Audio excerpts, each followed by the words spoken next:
Panis na pala, Sir Gab eh. Diba? Kaya, ayan o. Sulit ang setup ni Cubs Chair. Parang hindi naman nahirapan. Parang baha lang. Pwede na kahit saan. Pero ilang tawid ba to? Tatlo. Una pa lang yun. Una pa lang yun. Hindi pala dapat tayo magyabang. Balik tayo mamaya. Tingnan natin kung anong meron.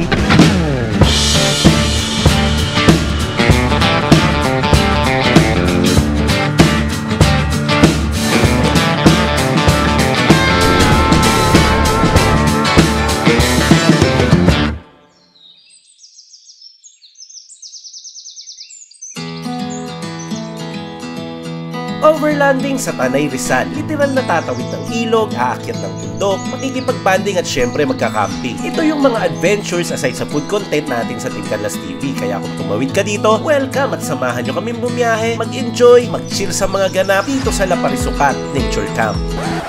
Drama, no? Ganito ba talaga tono dito? Para hindi Team Canlas? Ulit? Overlanding sa Tanay Rizal, literal na tatawid ng ilog, aakyat ng bundok, makikipag-banding at syempre magka-camping. Ito yung mga adventures aside sa food content natin sa Team Canlas TV. Kaya kung tumawid ka dito, samahan nyo kaming bumiyahe, mag-enjoy, mag-chill sa mga ganap dito sa La Parisukat Nature Camp. Let's go! 4:29 AM, nag-assemble kami dito sa Off-Road Warrior, dito to sa Fairview. Samahan nyo kami sa episode na to. Medyo marami tayong kasama dito at mukhang mapag-iiwanan si Bubbles, pero kayang-kaya natin to, kaya let's go! So ngayon, malinis siya, pero mamaya, mag-roll ulit tayo ng video dyan na iba na itsura niya. Uy! ARB nga! ARB yan ah! 4x4 accessories! Sobra ka naman, meron ka na naman bit-bit dyan. Grabe, ano to? Lamesa. Para pwedeng paglutuan. Grabe, alagang-alaga talaga ni Sir Gab, hindi lang si Bubbles kundi ang team. Eto, meron na naman tayong ARB table, panluto daw para sa mga content natin. Maraming salamat Sir Gab sa Off-Road Warrior 4x4 dito sa Fairview. Wow!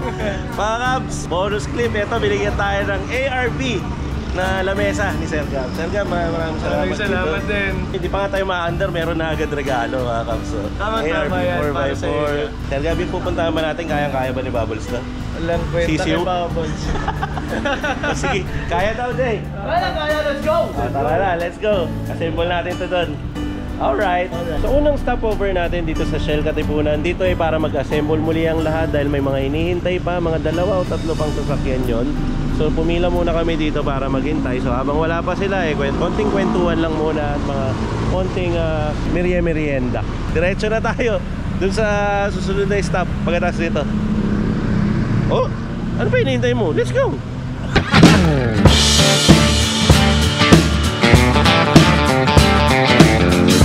Yung mga Cubs natin, nakasabay natin sa trail. Ingat po, ingat!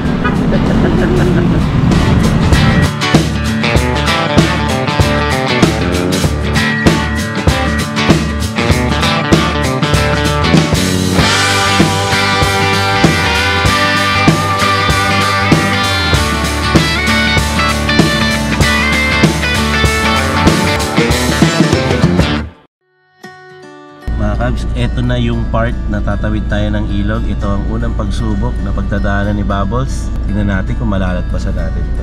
Pag-aralan mo natin kung kaya natin tawirin to. Ito siya. Kaya ba natin to? Sana kaya natin to mga Kabs! Sige, bahala.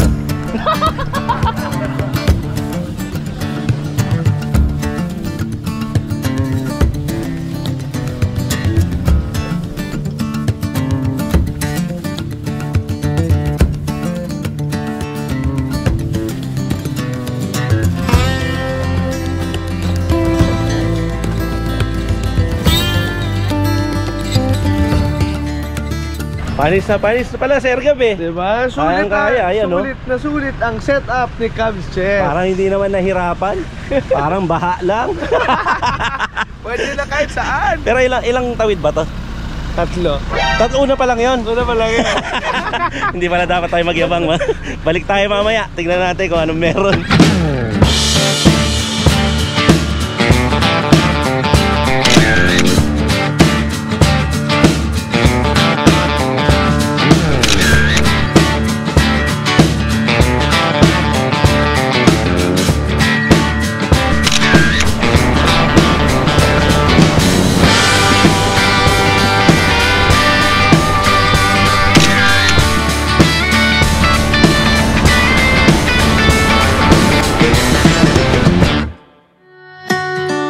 10:33 AM tayo nakarating dito sa La Parisocat. Dito yan sa Rizal mga kabs. Pero ang view nito ay pang camping talaga. Ayan oh, nature na nature. At kinaya nga ni Bubbles. 3 challenge. Ayan yung iba nandun pa. Tinatry pa nilang tumawid. So tinulungan tayo ni Sir Gab dito na makasali dito. Actually event nila to. At inaya tayo kaya tayo napunta dito. Sa kasalukuyan nasa Davao si Mayor. Kaya kung mapapansin nyo wala tayong kasamang Mayor TV dito. Kaya kung napapanood mo to tol, enjoy yung Davao, i-upload mo na rin yan. Time-lapse lang natin para kunwari mabilis na mabilis kami mag-setup dito. Katulad dito pagsasalita ko ngayon. Pero ang totoo, umabot ng 10 minutes ang pagsasetup namin ng camp. Break it down, Pio! Yes?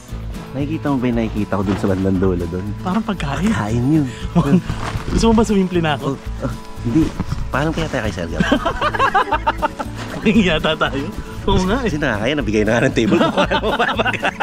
Hindi, may bahan po kami. Joke lang yun, Sir Gab. Joke lang yun. Atin lang yun. Kung napapanood mo man to, nag-prepare po kami ng pagkain pero pengi pa rin. Nag-prepare naman po kami. May bawang kaming hotdog. At saka? Hotdog tsaka bacon. Yeah. Yun lang kasi madadaling lutuin dito. Prito-prito lang. Try natin magluto kung kaya natin. Pero kung hindi, makikain na lang tayo. Let's go. Kaya let's go na doon sa susunod na scene. Hinihintay mo. Let's go. Let's go. Tama. Takpan ko. O sige. Kaya nyo ba i-setup yan? 2 tao lang? Mama ko!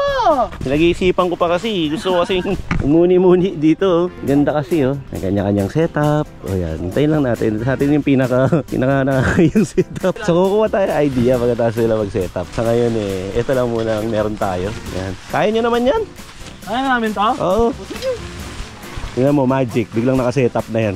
Sa next scene. Stopping ko na yan. O sige. Takpan mo. Tapos nakasetup na. Pagbalik. Magic to mga kabs. Boom! Di ba magic? Magic na. Ang galing mo Ano? pala eh. Oh. Isang ganunan lang. Ano lang yan? Ganyan lang yan. Oh. Ito sa magic. Ano yan? Pag ginanong ko yan, Oh. may pagkain. Pagkain? Oo. Gusto ko yan. Oh, ito ha. 1, 2, 3. Bang! Sabi sa'yo eh. Pagkain. Oh, ito na nga. Gagawin pa lang. Pero meron ng pagkain doon. Yan, syempre. Pero syempre, gusto nila may fried rice daw. Inuto-uto na naman ako. Ginagawa tayo fried rice. Yan. Eto na. Ayan na, humihingi na Panoorin yung nyo wok. lang, ha? It's away.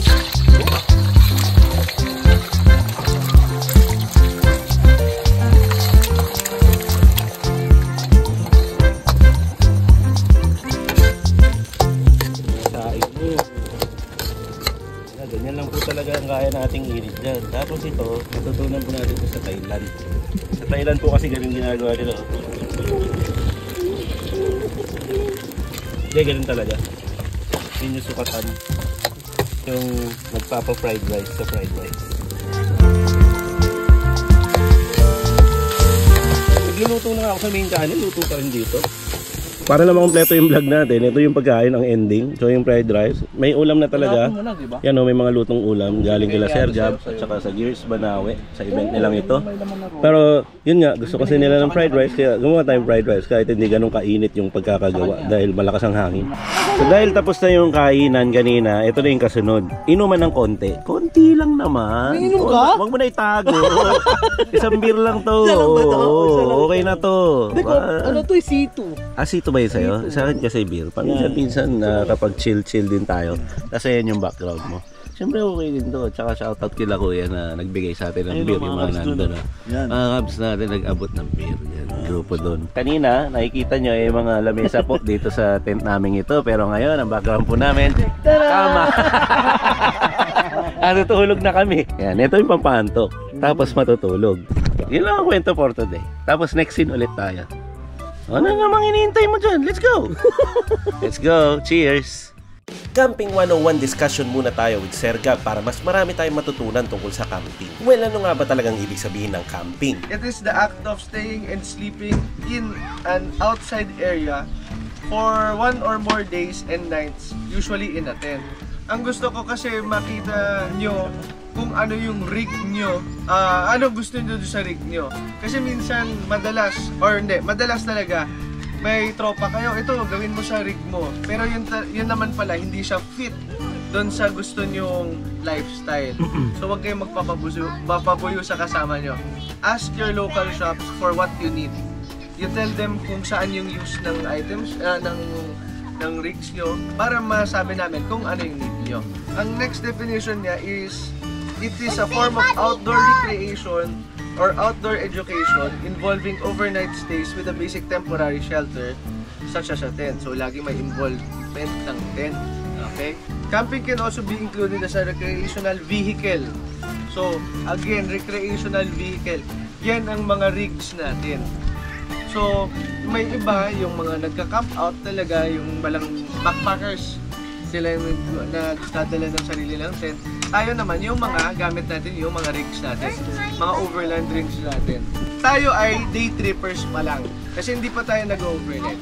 Lagi nila sinasabi ay tent, tsaka overnight. For your rigs, here sa it may, syempre ARB. Well, yung mga kap, siguro hanggang dito na lang yung adventure natin. Medyo nagligpit na rin kasi dito. Paalasing ko na rin. So, uwian na. Nagliligpitan na rin doon. Maraming salamat ulit kay Sir Gab at sa Gears Banawe sa event na to. Sinama nyo kami at binigyan nyo kami ng ARB table. Well, yung bag lang naman to, andun pa yung table. Kasalukuyan nagliligpit pa kasi kami. Ang ganda dito sa Laparisukat, dito to sa Tanay Rizal. At least sa testing si Bubbles. Ito yung itsura ni Bubbles ngayon. Katulad nung pinakita ko kanina bago kami nagumpisa. Mga alas 5 na umaga yata yun. Malinis, pero ito yung ending. Tatawid kasi kayo ng 3 batis dito bago makarating. So ganyan talaga ang mangyayari dyan. Pero at least kinaya na testing at nalaman natin na kayang-kaya din pala natin sa mga ganyang lugar. Next time, camping ulit tayo, full episode dito pa rin sa channel na to. Kaya salamat and bye-bye. Wala akong outro sa channel na to. Paalam! Paalam! Paalam! Paalam! Bye!